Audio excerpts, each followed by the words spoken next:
ताज़ा अपडेट्स पाने के लिए सब्सक्राइब बटन को दबाएं और घंटा बजा दें। कांग्रेस पार्टी को आज मंगलवार को दो युवा नेता मिल गए। बिहार से आने वाले लेफ्ट नेता कन्हैया कुमार और गुजरात के विधायक जिग्नेश मेवानी ने राहुल गांधी की उपस्थिति में कांग्रेस का दामन थाम लिया। कांग्रेस में शामिल होने पर अपनी पहली पीसी में कन्हैया कुमार ने कहा कि देश की सबसे लोकतांत्रिक पार्टी कांग्रेस में शामिल हुआ हूं।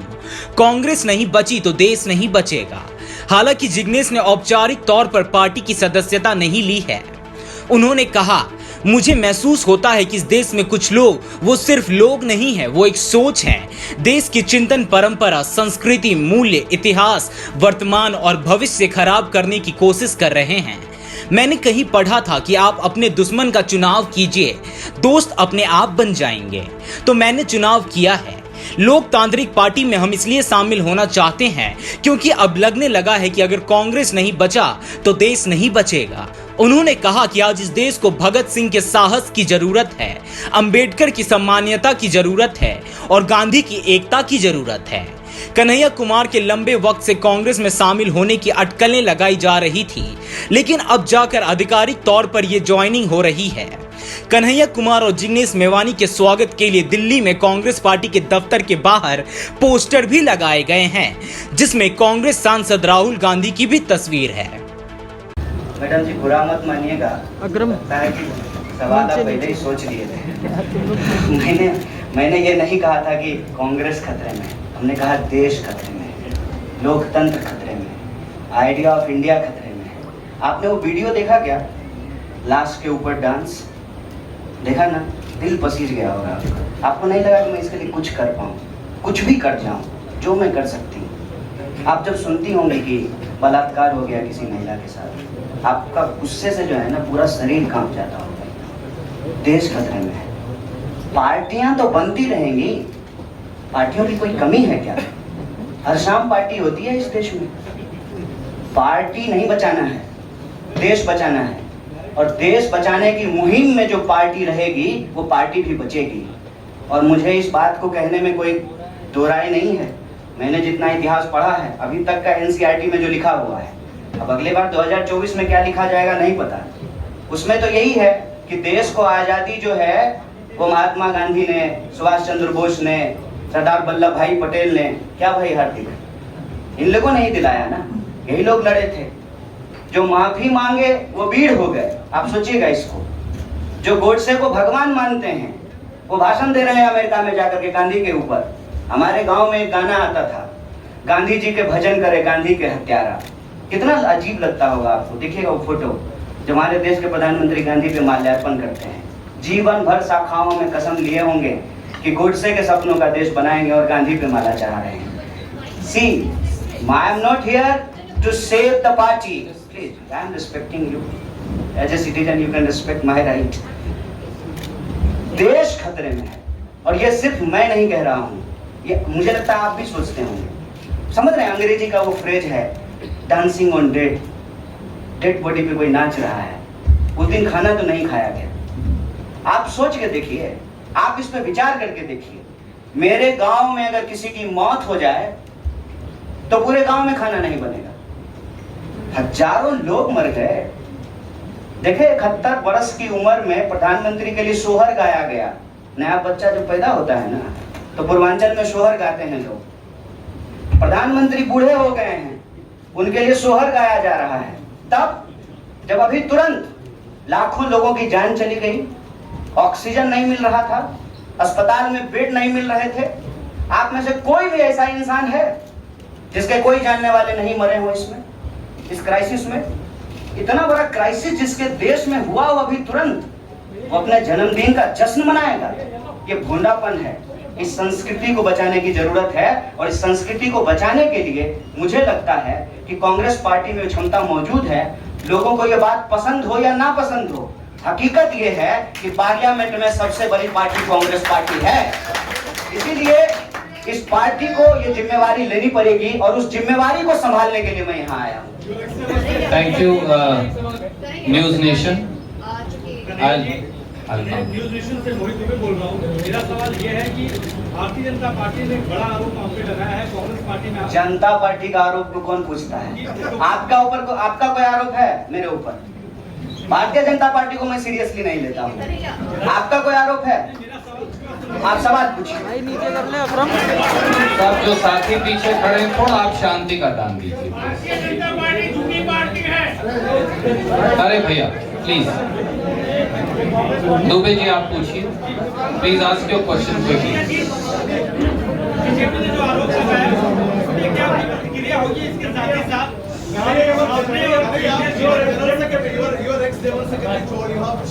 Yeah, please, you cannot interrupt. No, you have to have discipline. My humble request before. अकेले में भी पूछ लीजिएगा, कांग्रेस पार्टी के खिलाफ हमने एक शब्द नहीं बोला था। हम कांग्रेस पार्टी के खिलाफ भी बोले हैं, लेकिन केरल के विधानसभा चुनाव में नहीं, जेएनयू के प्रेसिडेंशियल स्पीच में बोले थे। देखिए, हमको हमारा इतिहास पता है और हम यही कहते हैं, इतिहास को तोड़ा और मरोड़ा नहीं जा सकता। इतिहास इतिहास होता है। इतिहास कोई कागज पे लिखे हुए शब्द होते हैं कि आप उसको जो है इरेजर से मिटा दीजिएगा। केरल के विधानसभा चुनाव में कांग्रेस पार्टी के खिलाफ नहीं बोले थे। आपने पूछा कि कब आपको ऐसा महसूस हुआ। देखिए, महसूस तो मुझे राजनीति में आए हुए 18 साल हो गए हैं और मैंने हमेशा ये महसूस किया कि कहीं ना कहीं इस देश की जो राजनीतिक विरासत है वो भटक गई है। भूल भुलैया नहीं होता है, राइट लेफ्ट सेंटर घूमने लगा है और पता ही नहीं चल रहा है कि एक्चुअल आइडियोलॉजिकल पोजीशनिंग कहाँ है, उसके थ्रेड्स कहाँ पे हैं। तो मैं जनेंद्र भाई, आपने वैचारिक सवाल पूछा है, एक ऐतिहासिक तथ्य आपसे साझा करता हूँ। मैं ऑल इंडिया स्टूडेंट फेडरेशन का मेंबर था कल तक। वो ऑल इंडिया स्टूडेंट फेडरेशन 1936 में बना और इतिहास जाकर के देख लीजिएगा। उसका जो इनॉग्रल सेशन था, पंडित जवाहरलाल नेहरू का उसमें भाषण हुआ था और उस वक्त देश के जितने भी नौजवान थे, सुनने में थोड़ा अजीब लग सकता है हमारे कुछ साथियों को, लेकिन अपने विद्यार्थी के होने के जमाने में अटल बिहारी वाजपेयी भी शामिल हुए थे, बाद में निकाल दिया गया। मतलब अंग्रेजों के खिलाफ जो छात्रों का संघर्ष हो रहा था, सभी विचारधारा के लोग उसके सदस्य थे। और आपने जो वैचारिक सवाल पूछा कि आपको लेफ्ट के भविष्य के रूप में देखा जा रहा है, कौन कह रहा है कि लेफ्ट का भविष्य खराब हो गया है? व्यक्ति आते हैं और जाते हैं, संगठन हमेशा व्यक्ति से बड़ा होता है। व्यक्ति की अपनी एक भूमिका होती है, उस भूमिका को वो अपनी क्षमता से निभाने की कोशिश करता है। मैं आपको बता दूं, जहां जिस पार्टी से आप मेरा संबंध जोड़ रहे हैं, मैं वहां पैदा हुआ हूं। मेरे भीतर सोचने, समझने, लड़ने की जो क्षमता है, ये उसके ट्रेनिंग का हिस्सा है और मुझे इस बात का गर्व है। लेकिन वहां जो लड़ने का तरीका है और जिस तरीके से वो लड़ रहे हैं, मुझे लगता है आज जो देश की स्थिति है उसमें उसके स्पीड को बढ़ाने की जरूरत है और जो वैचारिक संकीर्णता है उसको तोड़ने की जरूरत है। मैं आपको एक बात बताना चाहता हूं। मैं अपने कई साथियों से पूछा कि क्या भगत सिंह की जयंती देश के सभी संगठनों को नहीं मनाना चाहिए और क्या गांधी की तस्वीर सभी संगठनों के कार्यालय में नहीं होना चाहिए? ये हमारा इतिहास है, ये हमारी विरासत है। कुछ लोग बहुत चालाकी से विचारधारा की खोल में यह जो हमारी ऐतिहासिक विरासत और परंपरा है, इसको आपस में उलझाने की कोशिश करते हैं। एक बड़ा पॉपुलर डिबेट है मीडियम और मीन्स का, साध और साधन का, हिंसा और अहिंसा का।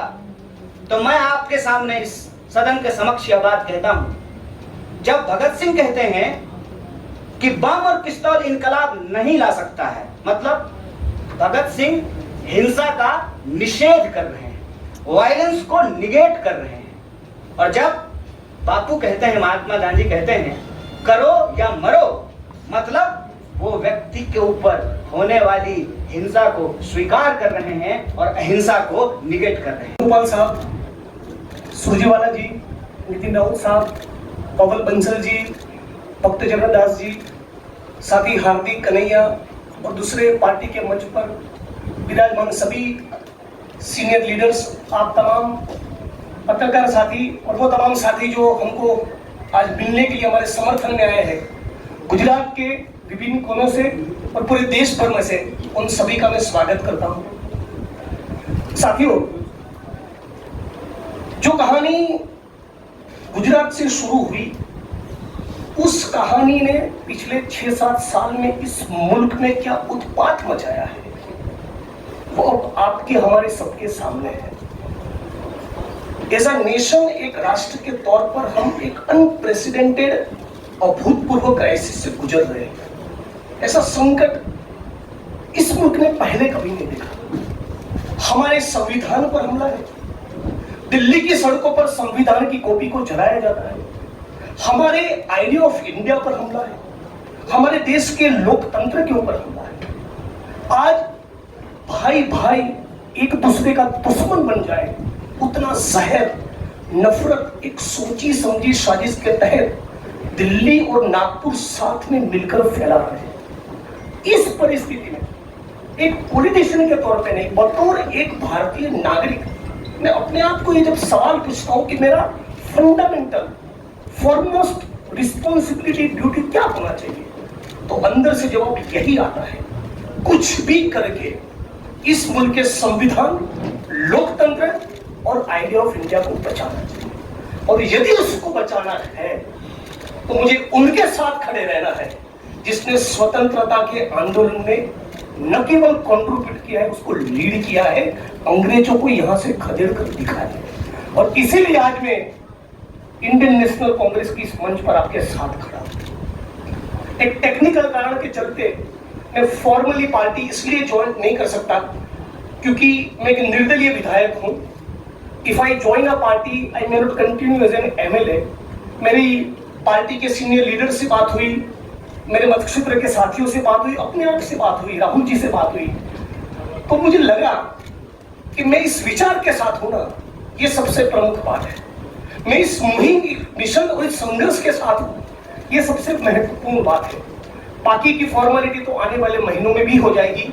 और राहुल जी ने भी कहा कि वो जो पर्चा भर के सदस्य लेने की बात है वो तो कल भी कर लेना, अभी अपने मत क्षेत्र के लोगों के साथ खड़े रहो। तो मैं फॉर्मली नहीं लेकिन इस विचार के साथ आज जुड़ चुका हूं और 22 का चुनाव में कांग्रेस के सिंबल से ही लड़ूंगा, उसके सारे कैंपेन्स का हिस्सा रहूंगा। और गुजरात के संदर्भ में आज साथी हार्दिक हमारे बीच में मौजूद है, तब कहना चाहता हूं कि आज राष्ट्रीय स्तर पे जो हो रहा है वो सब कुछ हम लोग गुजरात में देख चुके हैं, झेल चुके हैं। आप सभी पत्रकार साथियों के बीच में बड़ी चिंता के साथ ये कहना चाहता हूं, हमारी पार्टी ने इस मुद्दे को उठाया कि 3000 किलो का ड्रग्स 15-20 लाख बेरोजगार युवा को नशे की चुंगाल में फंसाने के लिए अदानी के एयरपोर्ट पर उतर रहा है। आज जब महंगाई और बेरोजगारी उसके चरम सीमा पर है, तब गुजरात और देश के बेरोजगार युवाओं को रोजगार देने के बजाय ये फांसीवादी ताकतें चाहती है कि रोजगार तो ना मिले, उनको नशे के हवाले में झोंक दिया जाए। तो इन सारी परिस्थितियों में यदि बाबा साहब अंबेडकर के संविधान को बचाना है, हमारे आइडिया ऑफ इंडिया को बचाना है, भगत सिंह को जब मुकदमे की कार्यवाही के दौरान पूछा गया कि क्रांति क्या है, तब शहीद आजम ने कहा था कि क्रांति से हमारा मतलब है किसानों और मजदूरों के हाथ में सत्ता।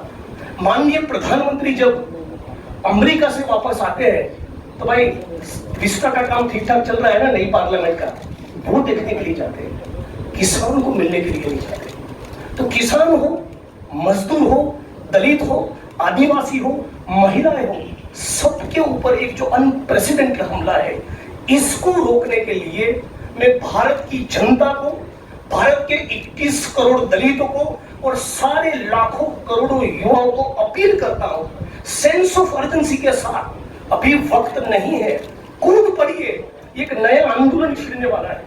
स्वतंत्रता के आंदोलन की जो रौनक थी, वो जो चार्म था, वो जो माहौल था, हमको वो क्रिएट करना पड़ेगा। यहाँ पर तमाम वो लोग जो सचमुच मानते कि देश को बचाना है, उन सभी को हम अपील करते हैं कि इस प्लेटफॉर्म के साथ जुड़िए। ये एक मिशन है और उसको मिशन की तरह लीजिए। और मुझे पूरी उम्मीद है, जैसे कि साथी कन्हैया ने बताया, कि डेमोक्रेसी के हमारे इस मुल्क में बहुत डीप रूट्स है, पार्टी के भी डीप रूट्स है। तो साथ में मिलकर हम हम लोग लड़ेंगे, संघर्ष करेंगे और इस मुल्क को बचा पाएंगे। अब तमाम साथियों का मैं दोबारा स्वागत करता हूं और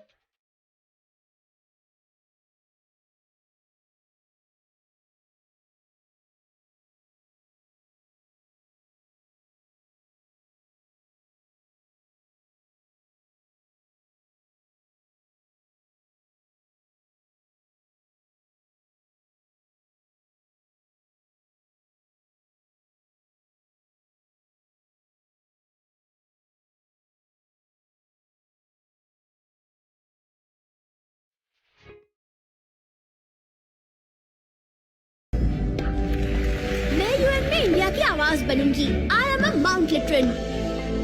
मैं पहुंचाऊंगा मिर्जापुर के कार्टेज दुनिया भर में। I am a Mount Literan. मैं बनाऊंगी इंडिया में Google. I am a Mount Literan. Mount Litera Zee school, जहां बच्चे बने जो वो बनना चाहे। Interactive learning, community connect, digital citizenship और जी लर्न का भरोसा। अवॉर्डेड इंडिया की number 1 school chain of the year. I am a Mount Literan. जटिल से जटिल समस्याओं का तुरंत समाधान, जैसे मनचाहा प्यार, गृह क्लेश, शादी में अड़चन, विदेश यात्रा में रुकावट, पति पत्नी में अनबन, सौतन व दुश्मन से छुटकारा, नौकरी का ना लगना, कोर्ट कचहरी में रुकावट, घर में बरकत ना होना, पढ़ाई में मन ना लगना, बीमारी में दवा न लगना, लव मैरिज जैसी जटिल से जटिल समस्याओं का तुरंत समाधान।